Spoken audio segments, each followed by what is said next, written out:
So, AEW Dynamite is tonight. I'm actually recording this on Tuesday night because the entire card's out for me now, which is great. So, good Dynamite, obviously the Dynamite before Revolution this weekend, and the first Dynamite of hopefully people watching it on myaew.com. As a reminder, you can watch it live, and I've got a previous video on that if you ever want a little rundown of how to subscribe. If you're in the UK, do it. It's worth the time, and you can watch Dynamite live, unlike ITVX, which is an awful deal, and Triller, which just isn't reliable. But either way, let's get into it, because it's a solid Dynamite card, and especially before a Revolution, a big pay-per-view, it's decent. So, our first match to talk about is the Darby Allin and Orange Cassidy tag match against Clark Connors, not Clark, I wish it was Clark Connors, Gabe Kidd and David Finlay. Now, I don't know, frankly, how this goes, in the sense of they're gonna lead this into Revolution at some point, or maybe they try and drag it out till Double or Nothing. Are they gonna continue it as a basis of Gabe versus Darby, or are they gonna basically make it Dave Finlay versus Dave Finlay versus Darby Allin? Are they gonna go that route? I don't know. I feel like it makes sense in the sense of Darby and Cassidy makes sense because Cassidy's been roped into it, but it also feels the most Darby Allin thing to have this type of situation where it's him versus you, just one of these three guys. David Finlay, I'm looking forward to seeing more of the guy. I don't think it was a true showing on Collision last week. I've not really seen a lot of David Finlay, so, you know, I want to see what he's more about. I've heard good things, and he's a good worker. Cassidy's reliable. Gabe Kidd's very take it or leave him. I'm not really a big fan, and this whole thing with Darby, Gabe Kidd, whatever, it's definitely not for me. It's not bad, it's just not for me, but I think David Finlay should give it a good shot in the arm it needs. I predict David Finlay and Gabe Kidd win here. I just think it makes sense, because they're probably going to have Clark Connors involved in some way. I don't know how, this is the problem, I don't know where it bleeds into with the pay-per-view. Are they going to be on Revolution? Are they going to go in the pre-show? What do we do here? Because they're going to have to do something for Revolution, at least for some sort of payoff. I think the Revolution card's stacked already, so are they going to add more to it? Maybe. Are they going to add more? They haven't got much for the pre-show, so that's that. But either way, I personally hope David Finlay gets the match versus Darby, because that's more intriguing to me. And knowing how AEW handles the new silence, look at Speedball, look at Ricochet, they get these decent, good, meaty matches in their first pay-per-views and events. This makes all the sense of the world to me. I'd prefer David Finlay versus Darby than Gabe versus Darby, because we've already had that. But either way, I think David Finlay, and David Finlay's the main thing I'm watching for this here. So there's that. So our second match is our three-way trios tag match against, so we have the freshly turned heel Tommaso Ciampa and the tag team champions FTR versus Mark Briscoe and Young Bucks, them Bucks. Now, the big question for me is, one, where does Tommaso Ciampa lie? Is he truly aligned with FTR? Is it just a matter of circumstance? Obviously, the Bucks and FTR are building their match for Revolution. Do I think Briscoe and Ciampa gets added to Revolution? Possibly. That could be a great pre-show match if you really want people to get bought in.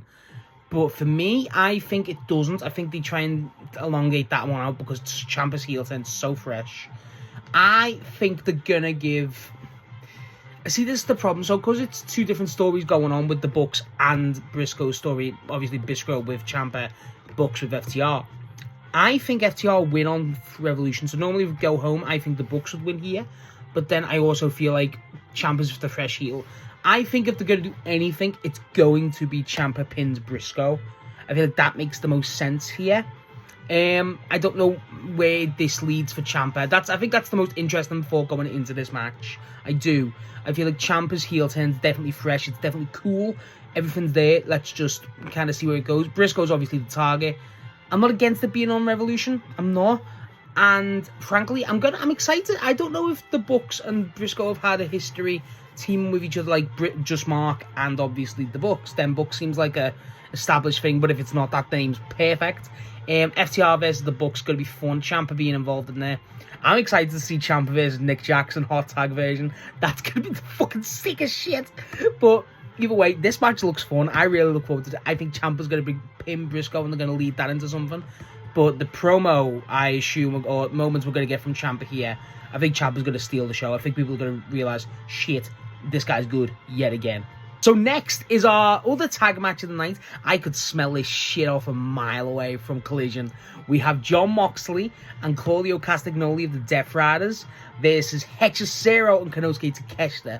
Now, obviously this was built because Claudio and Takeshita had their match, and then Hechicero got involved with the CMLL belt, and obviously Moxley and Takeshita have their belt, their match on Revolution, and obviously Hechicero and Moxley had a match. So it all interlinks. It's very good. I think this is gonna set up Hechicero and Claudio's eventual feud for the CMLL belt, which Claudio is the title holder. I don't know if they're gonna do that on an AEW event or a CMLL event. It makes sense to do it on a CMLL. It's a CMLL belt, and Hechicero's a CMLL originating guy. It makes sense to do that. I would kill for this to be on Revolution. I think Claudio versus Hechicero is a match I really want to see. I'd love to see that on a Revolution, sorry. So there's that, but I think they're definitely going to bleed it into CMLL. Moxley versus Takeshita getting minutes is always going to fucking get me going. Even Claudio versus Takeshita minutes. Every single link up with this. Moxley is the fucking MVP. We all know this. Moxley's been stealing Dynamites for me recently, so this makes me hyped, and this makes the most sense of possibly match of the night yet again for Jon Moxley, because the guy's on a fucking tear. I hope it doesn't get interrupted via interference with the Don Callis family, but knowing those guys, you never know.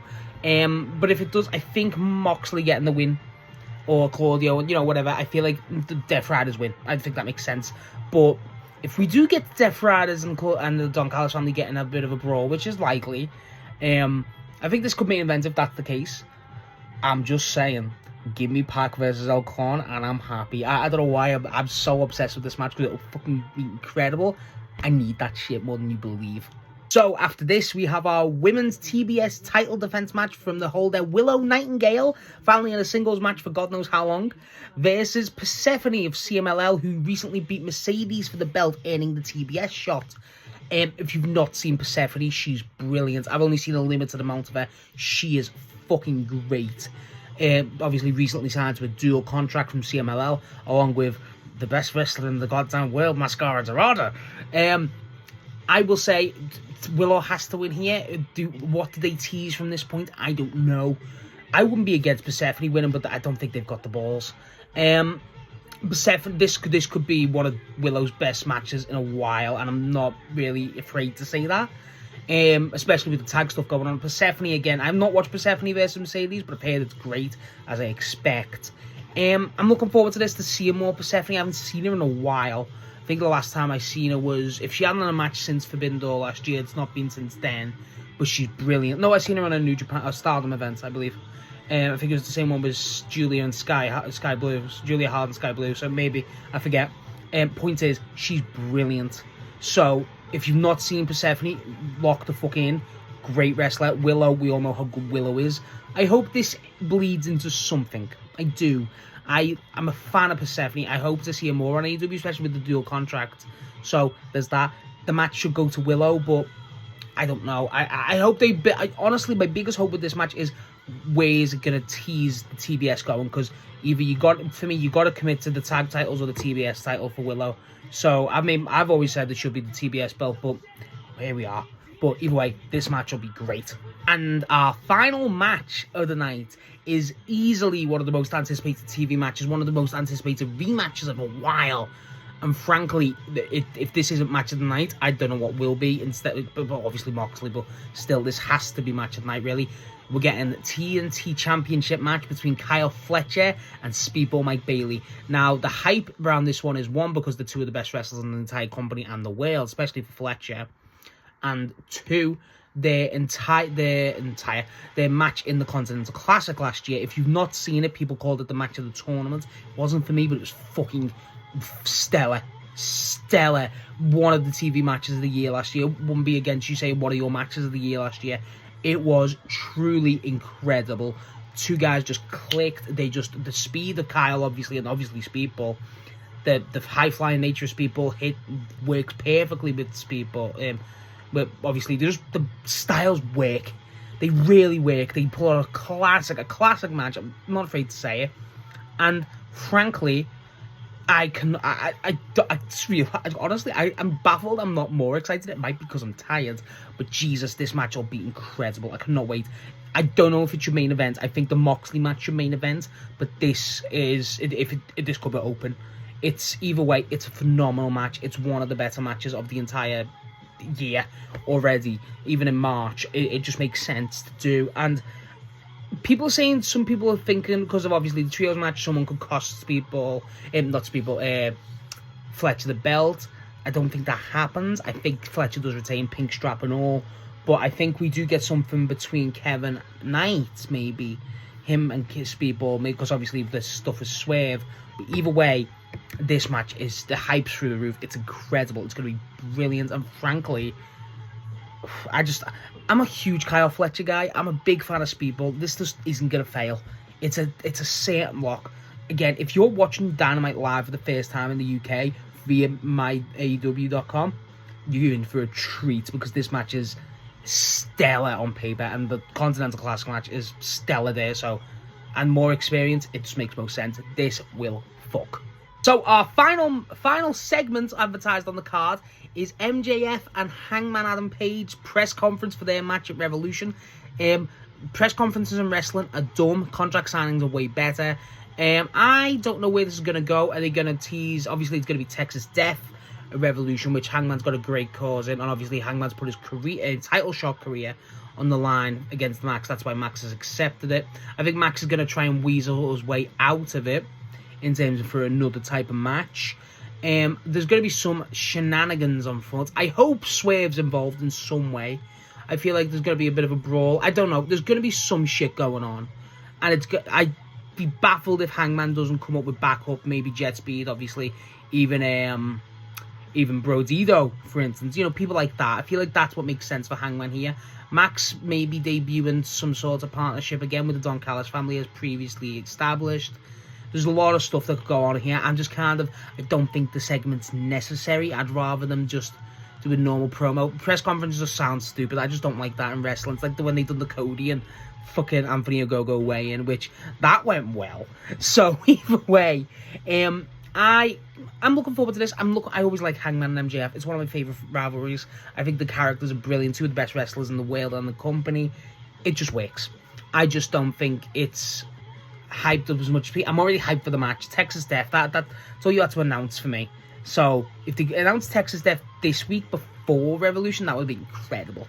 But either way, I hope we get some sort of extra oh shit moment before the match. It shouldn't end the show. It should not end the show. I stand by that. It shouldn't end the show. It should be a match, especially if it's going to end on a brawl like Moxley and Takeshita with Claudio and Hechicero. Makes all the sense. This, either way, should be fun, and both guys' promos always good, so either way, we're probably going to get some mention of the trios titles losing, so there's that. So yeah, that's everything already confirmed for Dynamite. Anything going into it, I feel like Tekla not being on this card again is absolutely fucking ridiculous so far. Again, no match. Something probably, I'm trying to think, Ricochet with the national belt that's been confirmed for the show. Statlander, obviously. Statlander and Tekla, again, them not having a segment here makes no sense to me. I'm trying to think what else they announced for Revolution. There's a bunch. Honestly, there's a bunch. Oh, Swerve and Brody. You know, just a bunch. I think they're going to go every single thing that's got a Revolution thing will have some sort of, or 9 out of 10 are going to have some sort of appearance here, so that makes sense.